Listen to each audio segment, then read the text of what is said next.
part two.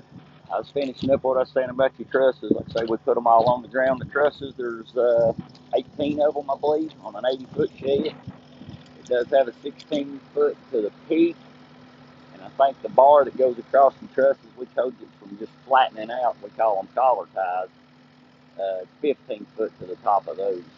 And that's still a nice shed, even without a front door, which I wouldn't want to fight that door every time, but anyway, this guy wanted to just put his tractor and stuff in. He get about $3,500 for it. It cost about $3,500 to get it put up. He spent about $3,500 in gravel and a pad. We had to cut a pad. It was just a big old bank here, and we cut it down. We ended up putting gutters off the barn. We buried gutter pipes. We even put them out through there so that all the rain that comes off of that wouldn't just settle back here. So we put in an underground French drain, and it ties into our gutter pipes, and then we run it off the bank over here. But I just got done scattering gravel. Your canopy droops off the ground about 2 foot, I guess, and it can flop, and it says that's to allow air to get in there and dry stuff out, but he didn't want it to flop. Plus, that'll help hold it down a little better versus just the straps holding it down to the ground. So we graveled all of it. Got down there pipe off the gutter pipe, and there's another one out yonder. So those are really nice sheds.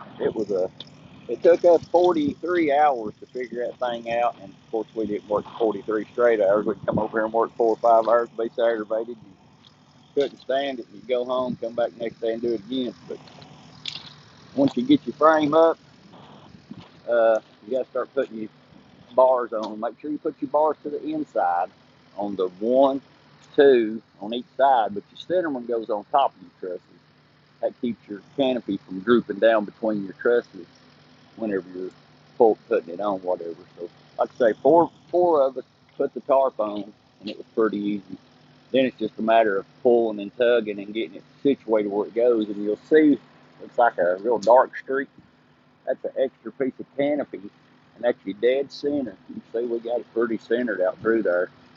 And make sure you turn your little pocket to the inside so you can run all the tent stakes through it so that you can put your straps through it. So I hope that helps somebody, because we sure didn't have any help, and it was awful.